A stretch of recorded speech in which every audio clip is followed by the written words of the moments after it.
واجب التکریم قابل صد احترام حضرات اکابر علماء کرام، بزرگوں، بھائیوں، دوستوں، پردہ-نشین مائیں، بہنیں اور بیٹیاں،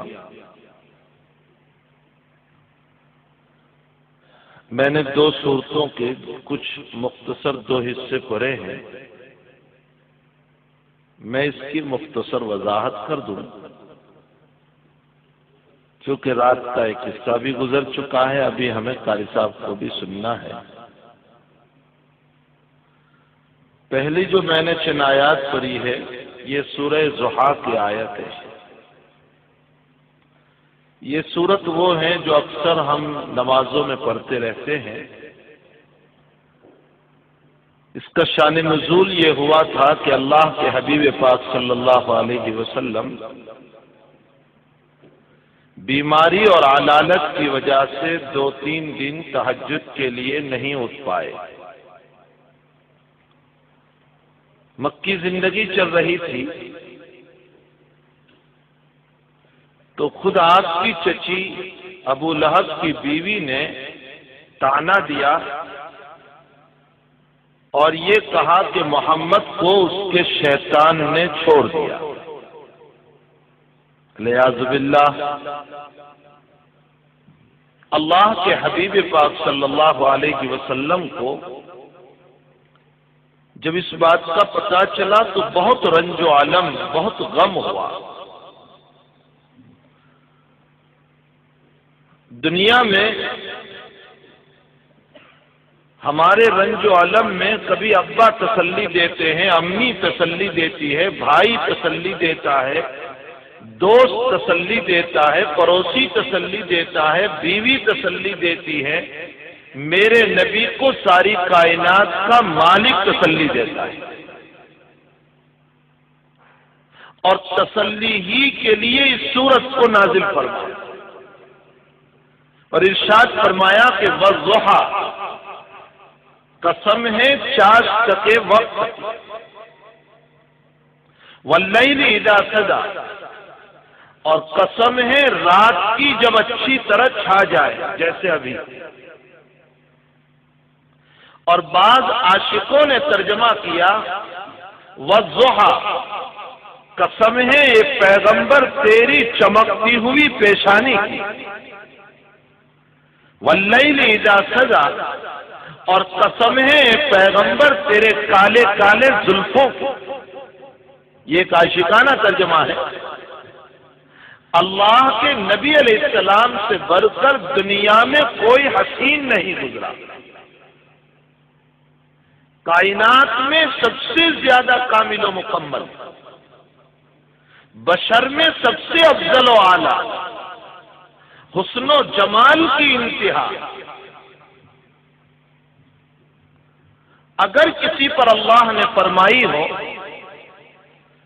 تو حضرت محمد رسول اللہ صلی اللہ علیہ وسلم ہے۔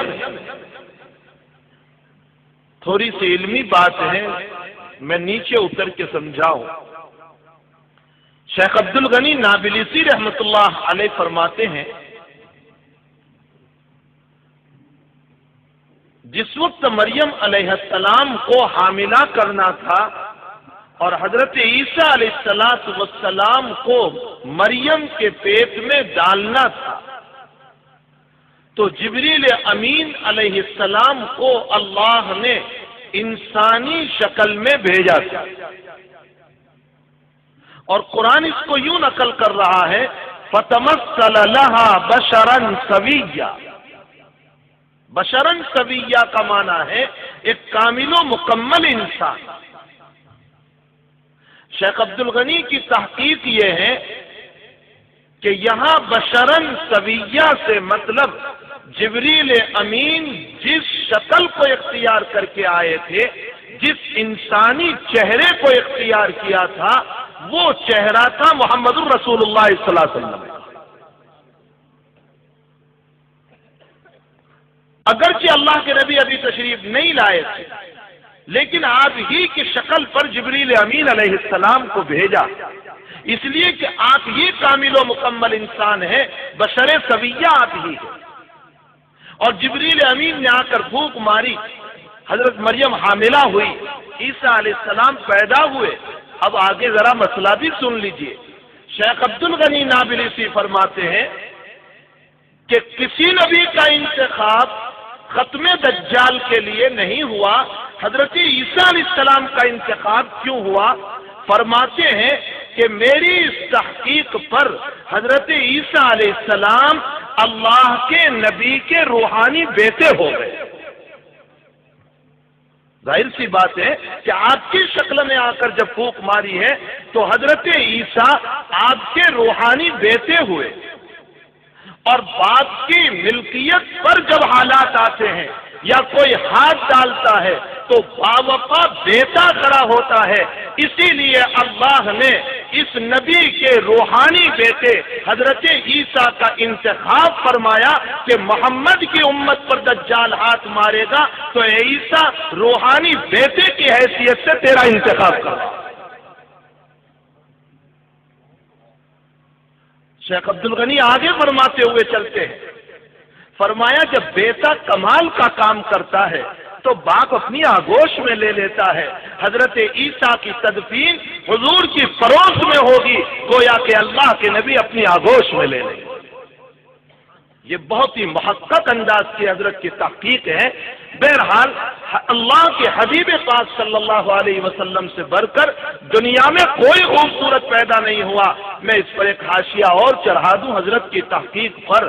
اگر داڑھی نکالنا خوبصورتی ہوتا تو اللہ اپنے اس نبی کو یوں فرماتے کہ میرے محبوب داڑھی نکال دو تاکہ خوبصورتی میں اضافہ ہو جائے۔ زندگی پوری گزر گئی میرے نبی کی، داڑھی مدوانا تو درکنار، چھتوانا بھی ثابت نہیں ہے۔ معلوم ہوتا ہے خوبصورتی داڑھی رکھنے میں ہے، داڑھی نکالنے میں نہیں ہے۔ اللہ ہمیں اس سنت کی لاج رکھنے کی توفیق عطا فرمائے۔ ہمارے حضرت مدنی نور اللہ مرکزہ بھائی محمد آپ سے بیعت ہوئے، حضرت کی طبیعت میں نرمی تھی، اس لیے حضرت کچھ بھی فرماتے نہیں تھے، ان کی داڑھی نہیں تھی۔ حضرت ایک مرتبہ جوش میں آ گئے، وجد میں آ گئے، فرمایا محمد اگر کسی حالت میں تیری موت ہوئی اور تجھے قبر میں پہنچا دیا گیا اور قبر سے اللہ کے نبی تک اگر قبر کو پار دیا گیا اور اس موقع پر فرشتہ تجھے پوچھے کہ بتاؤ وہ کون ہے، تو کہے میرا نبی ہے، اور نبی منہ پھیر لے کہ جا تیرے چہرے پر میری سنت نہیں ہے، بتا تیری سفارش کہاں نصیب ہو۔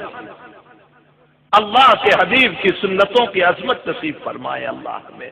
یہ امت اپنے نبی کی سنتوں کو چھوڑ کر اللہ کی نظر میں مبغوض بن چکی ہے، اس لیے کہ اللہ نے فرمایا ان کنتم تحبون اللہ، اگر تم میری محبت چاہتے ہو تو میرے نبی کی اتباع کرو۔ اتباع نبوی میں اللہ کی محبت ہے اور نبی کی بغاوت میں اللہ سے دشمنی کرنا ہے۔ آج سارے اسباب پر ہماری نظر ہے کہ امریکہ مار رہا ہے اور فلاں مار رہا ہے اور فلاں مار رہا ہے، اور میں نے اپنی ذات کو سنتوں کو چھوڑ کر مارا ہے، اس پر کوئی نظر نہیں۔ اللہ ہمیں اپنے حبیب پاک صلی اللہ علیہ وسلم کے شہدائی بنائے، اللہ ہمیں اپنے نبی علیہ الصلوۃ والسلام کی سنتوں پر چلنے کی توفیق عطا فرمائے۔ طلحہ بن برا رضی اللہ تعالی عنہ، میرے جوانوں اس واقعے کو بہت غور سے سنو۔ طلحہ بن برا رضی اللہ تعالی عنہ یہ وہ بچہ ہے کہ اللہ کے حبیب پاک صلی اللہ علیہ وسلم جب مدینۃ المنورہ میں قدم رکھتے ہیں تو پہلا قدم آپ کا قباء میں پڑتا ہے۔ دنیا جانتی ہے اس واقعے کو۔ آپ نے پہلے قباء میں تشریف لائے، 14 یا 24 دن آپ نے وہاں قیام فرمایا۔ جب اللہ کے حبیب وہاں تشریف لائے تو یہ حضرت طلحہ بن برا قریباً 30 سال کی ان کی عمر ہے۔ اللہ کے حبیب سے کہنے لگے یا رسول اللہ میرے دیار میں آ چکے ہو، میرے شہر میں آ چکے ہیں، اب کوئی دشمن آ کر کے تو دیکھ لے، یا تو طلحہ کی جان ہوگی یا طلحہ کی تلوار ہوگی۔ اللہ کے حبیب اتنے خوش ہوئے ان سے۔ یہی طلحہ بیمار پڑے، فی قولن 32 سال، فی قولن 33 سال کی عمر ہوئی، بیمار ہو گئے۔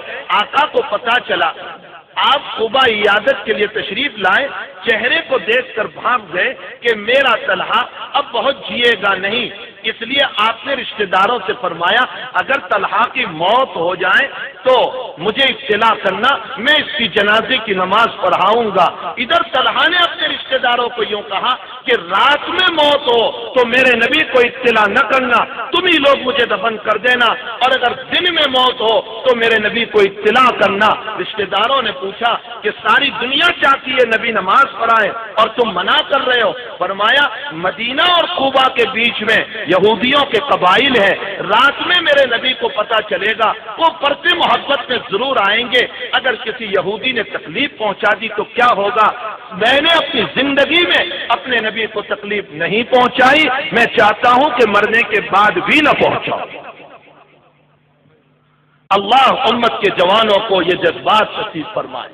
داڑیاں نکال کر نبی کو ستا رہے ہیں، نماز کو چھوڑ کر نبی کو ستا رہے ہیں، دین کی بغاوت پر نبی کو ستا رہے ہیں، ماں باپ کی نافرمانی کر کے نبی کو ستا رہے ہیں، اپنی زندگی کو یورپ کی تہذیب پر ڈال کر اپنے نبی کو ستا رہے ہیں۔ مولانا علی میاں ندوی صاحب رحمۃ اللہ علیہ فرماتے ہیں یورپ کو مغرب کہا جاتا ہے، مغرب کا معنی غروب ہو جانا، غروب کے بعد اندھیرا ہوتا ہے، اندھیروں میں چلو گے ٹھوکروں کے علاوہ کچھ نہیں ملے گا، مشرق میں چلو، محمد الرسول اللہ صلی اللہ علیہ وسلم مشرق سے آیا ہے، فرمایا مشرق میں چلو، مشرق کے بعد اجالا ہوتا ہے، اجالے میں چلو گے کبھی ٹھوکر نہیں لگے گی، اجالے میں چلنے والے بنو۔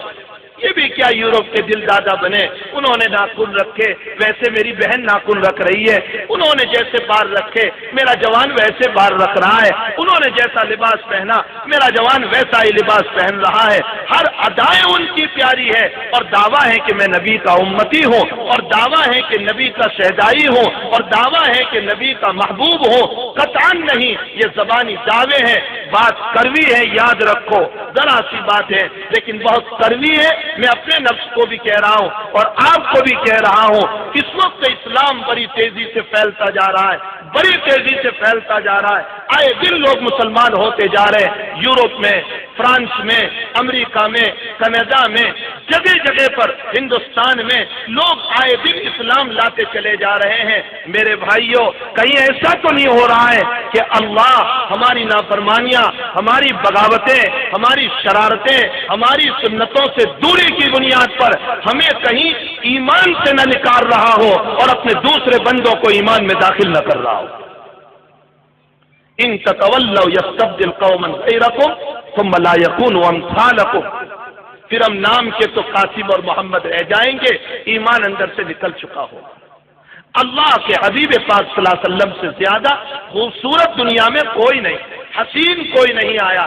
اگر داڑھی نکالنا کوئی کمال ہوتا، خوبصورتی کی دلیل ہوتی تو میرے نبی کو اللہ فرما دیتے، لیکن نبی نے اپنی پوری زندگی میں مندوانہ درکنار چھتوایا بھی نہیں ہے۔ اسی لیے ائمہ اربع رحمہم اللہ تعالی کا متفق علیہ فیصلہ ہے کہ داڑھی رکھنا واجب ہے۔ جو انسان اس وجوب کو، واجب کو چھوڑ دیتا ہے، وہ اپنے انجام کو سوچ لے کہ جو انسان نماز کے واجب کو چھوڑتا ہے تو کتنا گناہ، تو داڑھی کے اس واجب کو چھوڑ دے گا کتنا بڑا گناہ ہوگا۔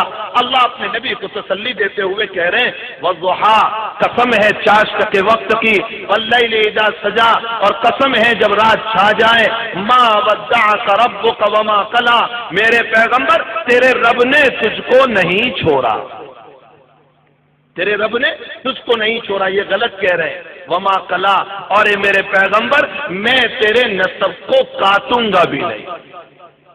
یہ بھی تانا تھا ان لوگوں کا کہ محمد کے مذکر اولاد، میل اولاد مری جا رہی ہے، صرف لڑکیاں زندہ رہی ہے، اس لیے محمد کا نسب نہیں چلے گا۔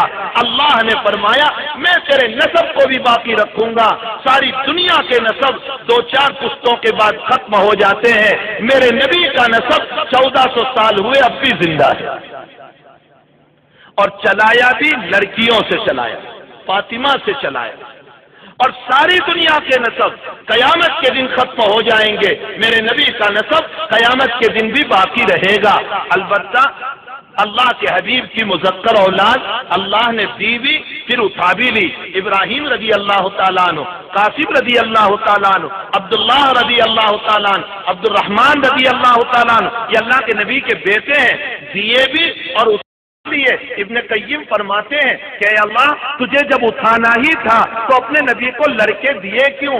ابن قیم اس کا جواب دیتے ہیں، فرمایا میں نے لڑکے تو اس لیے دیا تاکہ میرے نبی کی کمال انسانیت معلوم ہو کہ اس کو میل بھی ملا ہے فیمیل بھی ملا ہے، کمال انسانیت ثابت کرنا تھا، اس لیے میں نے مذکر اولاد بھی دی، مؤنث اولاد بھی دی، اور پھر مذکر اولاد کو اس لیے میں نے اٹھا لیا کہ یہ آخری نبی ہے، خاتم بھی ہے اور خاتم بھی ہے، اس پر ہم نے نبوت کو سل کر دیا ہے، اب اس کے بعد کوئی نبی آنے والا نہیں ہے، امت کا کوئی بھولا بھالا، امت کا کوئی جاہل کہیں اس نبی کی اولاد کو نبی نہ سمجھ لے، اس لیے ہم نے اولاد دے کر کمال انسانیت ثابت کیا اور اولاد اٹھا کر ہم نے ختم نبوت کو ثابت کیا۔ ابن قیم نے بڑی محققانہ بات کہی ہے، فرمایا ما ودعک ربک وما قلی وللآخرۃ خیر لک من الاولی، اے پیغمبر دنیا کے مقابلے میں آخرت بہتر ہے، آخرت کی تیاری کرو، پیغمبر کو کہہ کر ہم کو کہا جا رہا ہے آخرت کی تیاری کرو، ایئر کنڈیشن، دنیا کے بنگلے اور دنیا کی مال و دولت کتنی ہی کما لیں، لیکن حقیقت حال یہ ہے کہ ایک مدت ہے، اس مدت کے اوپر ہم سب کو چھوڑ کر جانا ہے۔ حضرت موسیٰ علیہ السلام کا واقعہ امام بخاری اور امام مسلم نقل فرماتے ہیں، اسرائیل علیہ السلام آ گئے روح قبض کرنے کے لیے اور اجازت نہیں لی، نبی سے پہلے اجازت لی جاتی ہے، اجازت کے بغیر آ گئے، موسیٰ نے سمجھا کوئی دشمن ہے، زور سے تھپڑ مارا، آنکھ نکال دی اسرائیل کی۔ اسرائیل واپس گئے اللہ کی خدمت میں، فرمایا تو نے مجھ کو ان کے پاس بھیجا جو مرنا نہیں چاہتا تھا، اللہ نے آنکھ درست کر دی اور فرمایا جاؤ دوبارہ اور میرے موسیٰ کو یوں کہو کہ تم بیل کی پشت پر ہاتھ رکھو، جتنے بال آئیں گے اتنا تم جیئیں گے۔ اسرائیل نے آ کر کے یہ بات بتائی، موسیٰ علیہ السلام پوچھ رہے اس کے بعد کیا ہوگا؟ فرمایا بال جتنے آ جائیں گے ہزاروں تو ہوں گے ہی، اتنا آپ جیئیں گے، اس کے بعد فرمایا اس کے بعد تو موت ہی ہے۔ حضرت موسیٰ نے فرمایا جب بعد میں بھی مرنا ہے تو ابھی ہی اٹھا لیجیے، موت کسی کو نہیں چھوڑتی، ہم سب کو موت کی تیاری کرنا ہے، ہم سب کو موت کی تیاری کرنا ہے، زندگی کی شام کس گلی میں ہو جائیں کچھ پتہ نہیں ہے، وَلَلْآخِرَةُ خَيْرٌ لَكَ مِنَ الْأُولَى۔ اور میرے بھائیوں اللہ کی ذات بے نیاز ہے، اس کی بے نیازی کا عالم یہ ہے کہ شیخ الہند کے انتقال کا وقت ہے، رو رہے ہیں، حسین احمد مدنی نور اللہ مرقدہ پوچھتے ہیں حضرت رونا کس بنیاد پر؟ فرمایا اللہ کی بے نیازی یاد آ رہی ہے کہ اگر اس نے مرنے کے بعد لات مار دی اور فرمایا شیخ الہند تیری ضرورت نہیں ہے تو یہ شیخ الہند کو کون بچائے گا؟ اس کی بے نیازی کا عالم یہ ہے کہ اس کا نبی یونس علیہ السلام کشتی میں چلا اور اللہ کی اجازت کے بغیر چلا تھا، اللہ نے مچھلی کے منہ میں پہنچا دیا اور اس کے بعد اللہ کہہ رہا ہے اگر لا الہ الا انت سبحانک پڑھ کر یونس میری طرف متوجہ نہ ہوتے، مجھ سے توبہ نہ کرتے، للبث فی بطنہ الی یوم یبعثون، تو میں قیامت تک مچھلی کے پیٹ میں قید کر دیتا۔ اگر یونس کا یہ حال ہے تو میرا اور آپ کا کیا حال ہے؟ ہم تو گناہوں کے پتلے ہیں، ہمیں ہر وقت اللہ سے توبہ کی ضرورت ہے، آخرت کی تیاری کرو۔ دیکھو انسان اپنے رب کا بڑا نافرمان بندہ ہے اور ناشکرا بندہ ہے۔ اللہ نے قرآن میں گھوڑوں کی قسم کھائی، والعادیات ضبحا فالموریات قدحا فالمغیرات صبحا فاثرن به نقعا فوسطن به جمعا ان الانسان لربه لقنوت۔ دوڑنے والے گھوڑوں کی قسم، اس کے نیچے سے اڑنے والی راکھ کی قسم، اس کے لوہے کو ٹکرانے کے بعد جب پتھر سے ٹکرا جائے اڑنے والی آگ کی قسم، گھوڑوں کی قسم کھا کر اللہ آخر میں کہہ رہا ہے بے شک انسان اپنے رب کا بڑا ہی ناشکرا ہے۔ ان اکابر علماء سے پوچھ لیجئے، اللہ نے تاکید در تاکید در تاکید، بے شک انسان اپنے رب کا بڑا ہی ناشکرا ہے۔ علامہ فخر الدین رازی رحمۃ اللہ علیہ یا ایک سوال فرماتے ہیں کہ ہم تو اشرف المخلوقات ہیں، انسان تو بہت اونچا ہے، بھلا اس اشرف المخلوقات کی ناشکری کو بیان کرنے کے لیے اللہ نے جانور کی قسم کھا لی، گھوڑوں کی قسم کھا لی، حالانکہ اللہ فرشتوں کی قسم کھاتا، نبیوں کی قسم کھاتا، اپنی ذات کی قسم کھاتا؟ ہم سے اوپر والوں کی قسم کھاتا، ہم سے نیچے والوں کی قسم کیوں کھا لی؟ فخر الدین رازی اس کا جواب دیتے ہیں، فرمایا گھوڑا اپنے مالک کا وفادار جانور ہے، رات میں کھڑا ہو، چلنے کی آواز آئے سنبھل کر کھڑا ہو جاتا ہے، شاید میرے مالک کو میری ضرورت پڑی ہو۔ مالک سوار ہے، تیز رفتار گھوڑا دوڑ رہا ہے، لگام کھینچتا ہے، گھوڑا اپنے دونوں پاؤں کو چوڑے کر کے کھڑا ہو جاتا ہے کہ میرا مالک گرنے نہ پائے۔ اللہ فرما رہے ہیں چند کوری گھاس کھانے والا وہ گھوڑا اپنے مالک کا اتنا وفادار، او میرے بندے تو ماں کی پیٹ سے قبر کی پیٹ تک میری چیزوں پر جیتا رہا، لیکن تجھ سے بڑھ کر میرا ناشکرا کوئی نہیں۔ ان الانسان لربہ لقنوط، اللہ ہماری ناشکریوں کو بیان کر رہے ہیں۔ ہمیں چاہیے کہ ہم احسان فراموش نہ بنے۔ احسان فراموشی بہت بری چیز ہے۔ دیکھو قرآن کریم میں ایک واقعہ ہے، اللہ کے حبیب پاک صلی اللہ علیہ وسلم نے سب سے پہلے جب دعوت دی قولوا لا الہ الا اللہ تفلحون، اے لوگوں کلمہ پڑھو کامیاب ہو جاؤ گے، تو سب مکہ والوں کو جمع کیا۔ ان مکہ والوں میں چچا ابو لہب بھی تھا۔ ابو لہب کہنے لگا تبا لک یا محمد علی ھذا جماعتنا، ارے محمد تیرے ہاتھ خاک آلود ہو جائیں، ٹوٹ جاوے، بد دعا دے رہا ہے، تو نے اس لیے جمع کیا تھا ہم کو کہ باپ کا مذہب چھڑائیں۔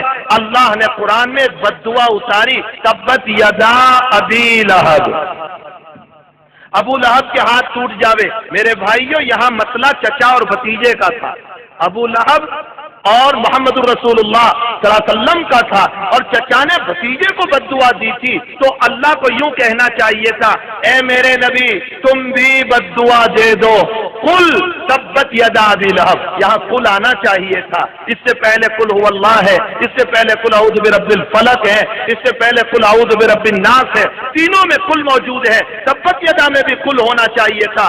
قل اے پیغمبر تم بھی بد دعا دو، تبت یدا ابی لہب، یہاں قل کیوں نہیں لائے؟ ابن قیم اپنی تفسیر میں جواب دیتے ہیں، فرمایا اے میرے محبوب تو نے تیرے چچا کے گھر کا نمک کھایا ہے، ابو لہب نے تجھے برا کیا ہے، تجھے کپڑے پہنا ہے، سویبہ نامی باندھی کو تیری خوشیوں میں آزاد کر دیا تھا، اگر تو بد دعا دے گا تو لوگ کہیں گے ہائے ہائے یہ کیسا نبی ہے جو اپنے محسن کو بد دعا دے رہا ہے۔ اس لیے میرے پیغمبر تجھے بیچ میں آنے کی ضرورت نہیں ہے، میں سیدھے بد دعا اتار رہا ہوں، تبت یدا ابی لہب۔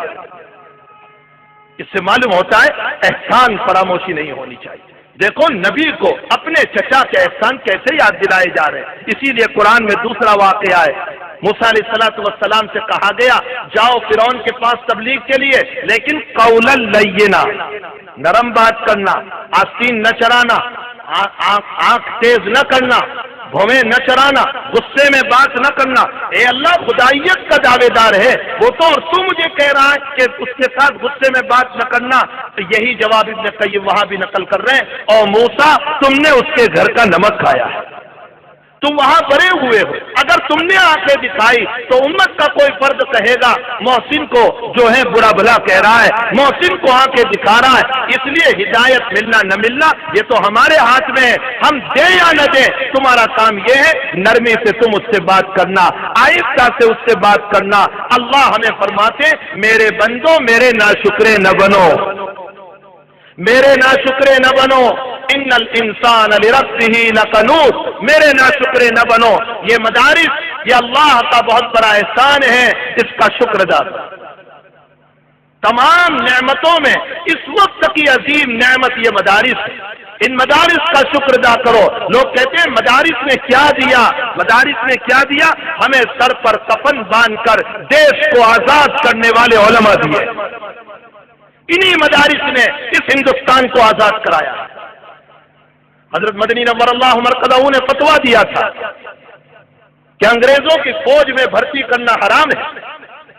لاہور کی کورٹ میں حضرت کو بلایا گیا اور کہا جانتے ہو تمہارے فتوے کو واپس لے لو ورنہ انجام کیا ہوگا۔ حضرت نے تھیلی کے اندر سے بیگ کے اندر سے اپنا کفن نکالا اور کہا حسین احمد کفن لے کر آیا ہے، میں جانتا ہوں مجھے پھانسی ہوگی لیکن میں شریعت کے خلاف فیصلہ نہیں کر سکتا۔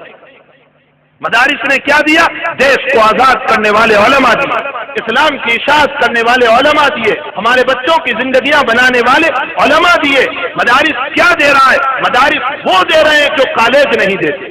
کسی کالج میں یہ نہیں بتایا جاتا اپنے ابا کی تعظیم کرو، اپنی اماں کی تعظیم کرو، اپنے بڑوں کو سلام کرو، اپنے استادوں کی جوتیاں اٹھاؤ، اپنے باپ کی خدمت کرو، ان کے سامنے زور سے نہ بولو اور ان کو اٹھا اٹھا کر چلو، وہ برے ہو جائیں ان کے لیے دعائیں کرو، وقل رب ارحمہما کما ربیانی صغیرا۔ یہ دعوت اور یہ باتیں یہ صرف اور صرف یہ مدارس محمدیہ میں ملتی ہے، یہ کسی کالج میں نہیں، کسی یونیورسٹی میں نہیں۔ کالج اور یونیورسٹی میں کیا ملتا ہے؟ اپنے ٹیچروں کے گلے میں جوتے کے ہار پہنانے کا سبق ملتا ہے۔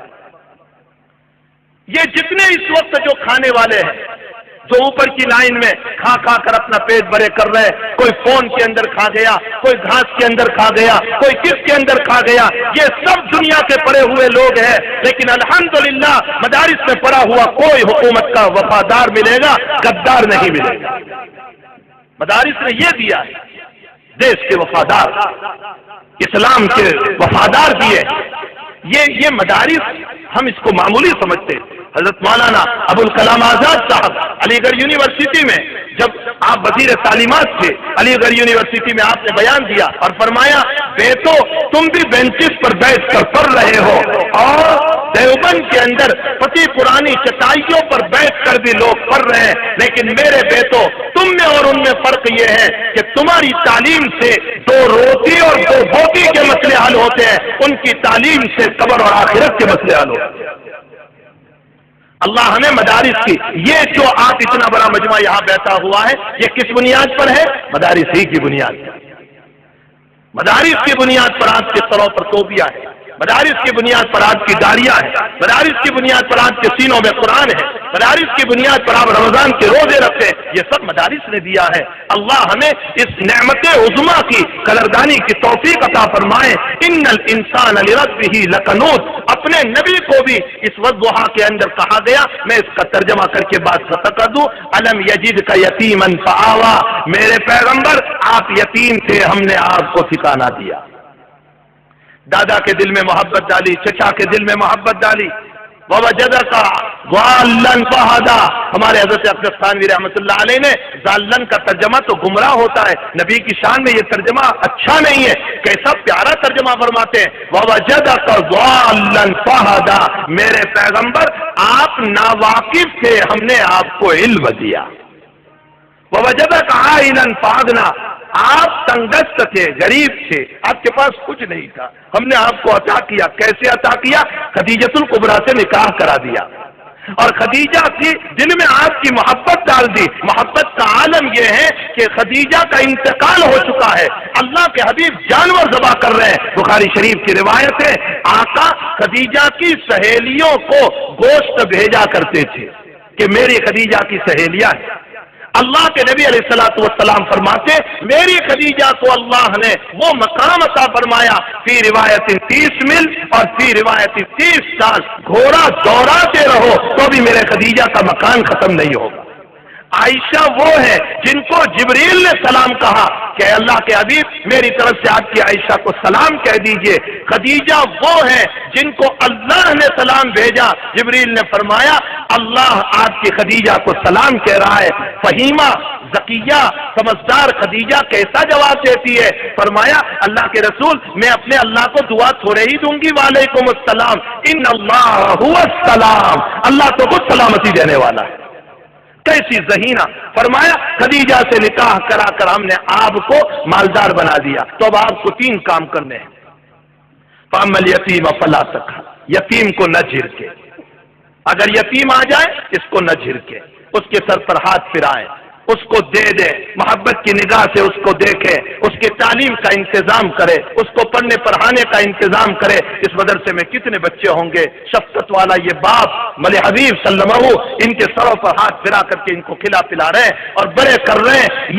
یہ محبت اور شفقت ہونی چاہیے۔ آقا عیدگاہ کی طرف جا رہے ہیں اور سارے بچے کھیل رہے ہیں، تاریخی روایتیں ہیں لیکن علماء نے اس کو بیان کیا ہے، روایت تاریخ کی ہے۔ فرمایا ایک بچہ پسمردہ تھا، آقا نے پوچھا کیا کیا بات ہے؟ کہا میرے باپ کا انتقال ہو چکا ہے اور میری ماں نے دوسرا نکاح کر لیا ہے، میرا کوئی ہے نہیں۔ آقا اس کو اٹھا کر لے آئے، فاطمہ سے فرمایا اس کو غسل کراؤ، حسن حسین میں سے جس کے کپڑے فت ہو جائیں اس کو پہنا دو اور میں اس کو عیدگاہ میں پھر لے جاؤں گا۔ ساری دنیا محمد الرسول اللہ کا انتظار کر رہی ہے وہاں عیدگاہ میں، اور میرا آقا یتیم کا انتظار کر رہا ہے۔ فَأَمَّا الْيَتِيمَ فَلَا تَقْهَرْ، یتیم کو نہ جھڑکو، وَأَمَّا السَّائِلَ فَلَا تَنْهَرْ، کسی مانگنے والے کو نہ جھڑکو، نہ دے سکتے ہو محبت سے منع کر دو، لیکن ڈانٹ